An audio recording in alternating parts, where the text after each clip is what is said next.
নমস্কার বন্ধুরা, সবাই কেমন আছো? আমার চ্যানেলে তোমাদের সবাইকে স্বাগতম। আজকে আমি কি রান্না করব সেই হিসেবে তোমাদের সাথে শেয়ার করব। তো তার জন্য ভিডিওটা স্কিপ না করে সম্পূর্ণটা দেখো। তো এইখানে আমি শুরু করছি ভিডিওটা। এইখানে আমি নিয়ে নিলাম ঢেঁকির শাককে কুচি কুচি করে কেটে নিলাম। তারপরে এখানে চাল কুমড়াকেও কুচি কুচি করে কেটে নেব। লাউয়ের মতো করে একটু হালকা ঝোল ঝোল থাকবে অমন করে রান্না করব। তো এখানে সবার প্রথমে রান্না করব আমি ঢেঁকির শাক। তো তার জন্য কড়াইয়ের মধ্যে দিয়ে দেবো তেল গরম হয়ে গেলে ওর মধ্যে পেঁয়াজ কুচি আর কাঁচা লঙ্কা দিয়ে এগুলোকে লাল লাল করে ভাজা করে নিতে লাগবে। আরও আমি রান্না করব লতি। এই সময় তো লতি বেরোয়, তা মা নিয়ে আসছে লতি, তাই আজকে লতি রান্না করব। লতিটা মা কাজের থেকে আসার পর কেটে দিল, তাই লতিটা সবার লাস্টে রান্না করব। আর আমি এইখানে শাক আর চাল কুমড়াগুলো রান্না করব প্রথমে। তো এইখানে শাকগুলোকে দিয়ে দিলাম পেঁয়াজ আর কাঁচা লঙ্কা যখন ভাজা হয়ে গেছে, তো এগুলোকে দিয়ে শাকগুলোকে একটু নাড়াচাড়া করে ওর মধ্যে সামান্য অল্প পরিমাণ নুন দিয়ে দেবো। যতটুকু লবণ লাগবে খেতে ততটুকুই দেবো। তারপর দিয়ে এগুলোকে ঢাকনা দিয়ে দেবো। আর এখানে চাল কুমড়ার জন্য নিয়ে নিলাম আদা নিয়ে নিলাম এক টুকরা, আর হচ্ছে সরষা নিয়ে নিলাম। এখানে চাল কুমড়ার সাথেও আদা আর সরষে বাটা দেবো, আর হচ্ছে লতির সাথেও দেবো। এইখানে শাকের মধ্যে হলুদ দিয়ে শাকগুলোকে ভাজা ভাজা করে নামিয়ে নিতে লাগে। তারপরে আমি এখানে চাপিয়ে দিলাম চাল কুমড়ার মধ্যে কাঁচা লঙ্কা দিয়ে ওটা সেদ্ধ করার জন্য একটু বসিয়ে দিলাম। তারপর ওর মধ্যে দিয়ে দেবো, ঢাকনাটা উঠানোর পর দিয়ে দেবো স্বাদ অনুসারে নুন আর হচ্ছে হলুদ। তো হলুদ আর নুন দিয়ে একটু সময় ওর মধ্যে জিরা বাটা আর হচ্ছে আদা বাটা দিয়ে দেবো। দিয়ে এগুলোকে নাড়াচাড়া করে নেব। নাড়াচাড়া করতে করতে যখন চাল কুমড়াগুলো সেদ্ধ হয়ে যাবে তখন চাল কুমড়াগুলোকে নামিয়ে ফেলবো।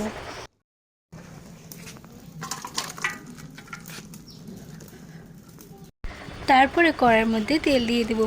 তেলগুলো গরম হয়ে গেলে ওর মধ্যে 5 ফোড়ন দিয়ে দেবো আর দিয়ে দেবো একটা তেজপাতা।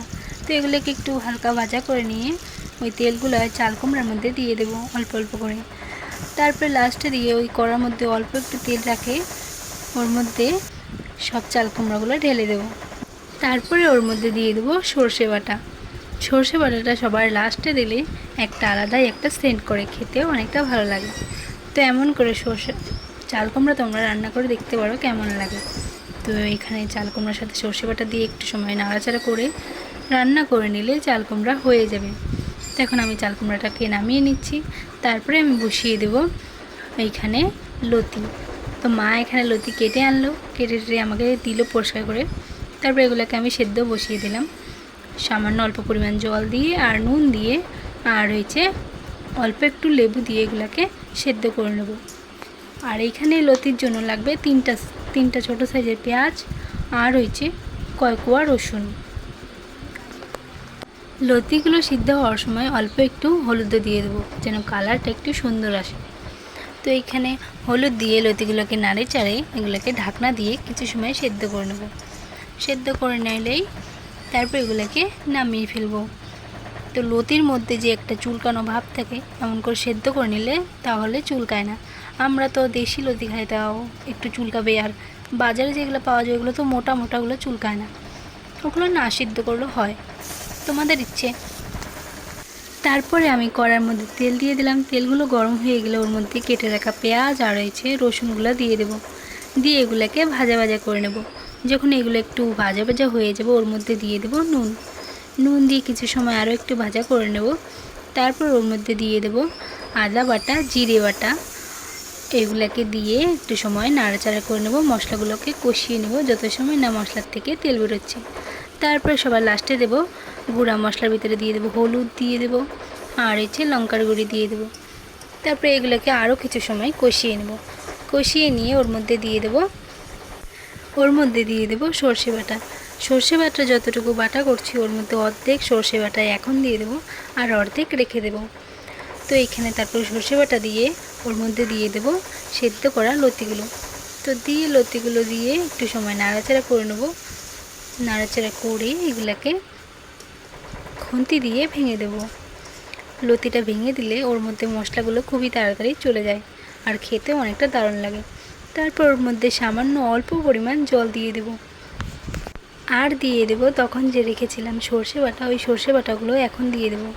তারপর ওর মধ্যে দিয়ে দেব এই অর্ধেক লেবু, লেবুটা পুরোটাই দিতে লাগবে, কারণ এই লতিগুলো চুলকায়, তাই লেবুটা দিলে চুলকাবে না। তো এগুলো দিয়ে ভালো মতো এগুলোকে ভাজা ভাজা করে নিতে লাগবে। লতিকে অনেক সময় ধরে ভাজা ভাজা করলেই তাহলেই ওর মধ্যে থেকে একটা তেল বেরিয়ে যাবে, মানে তেলটা ছেড়ে দেবে, তাহলেই লতিগুলোকে খেতে বেশি ভালো লাগে। এখন আমার লতি ভাজা হয়ে গেছে, এখন নামিয়ে ফেলবো। এই লতি দিয়ে তোমরা চাইলে এক থালা ভাত খেতে পারো, এতটা টেস্ট হয়। এমন করে রান্না করে দেখো, খেতে যে এতটা টেস্ট হয় একবার খেলেই বুঝতে পারবে, একবার খেলে বারবার এমন করেই বানাবে। তো এমন করে লতিগুলো এখন আমার রান্না হয়ে গেছে, এখন নামিয়ে ফেলছি। আমার থেকে তো লতি অনেক ভালো লাগে, আমি তো লতি দিয়ে আজকে ভাত খাবো অনেকগুলো। এখন আমার রান্না হয়ে গেছে, এখন দেখো আমি কি রান্না করছি, কেমন হয়েছে। তো এখানে চাল কুমড়া আর হয়েছে, এখানে হয়েছে লতি। লতিগুলো দেখো ওর মধ্যে থেকে তেল বেরিয়ে গেছে, আজকের লতিটা সেই হবে। তারপরে আমি এখানে রান্না করলাম ডেকির শাক। তোমরা কমেন্ট করে জানিও যে আমার ভিডিওটা তোমাদের কেমন লাগছে। তো এইখানে আমার রান্না হয়ে গেছে, তারপরে আমি সাথে সাথে ঘরটা সব পরিষ্কার করে বসে পড়লাম খাওয়ার জন্য। গরম গরম ভাতের সাথে লতি দিয়ে আজকে তো এইখানে লতি নিয়ে নিলাম, আর নিয়ে নিলাম ডেকির শাক আর চাল কুমড়ো, সব কিছু নিয়ে বসে পড়লাম খাওয়ার জন্য। তো এইখানে আমি স্টার্ট করে দিলাম খাওয়া। তো তোমাদের কেমন লাগছে আমার ভিডিওটা কমেন্ট করে জানিও, আর ভিডিওটা ভালো লেগে থাকলে লাইক করবে, আর চ্যানেলটাকে সাবস্ক্রাইব করতে ভুলবে না। তো আমার ভিডিওটা লাস্ট পর্যন্ত দেখার জন্য তোমাদের সবাইকে ধন্যবাদ। দেখা হচ্ছে নেক্সট ভিডিওতে, টাটা।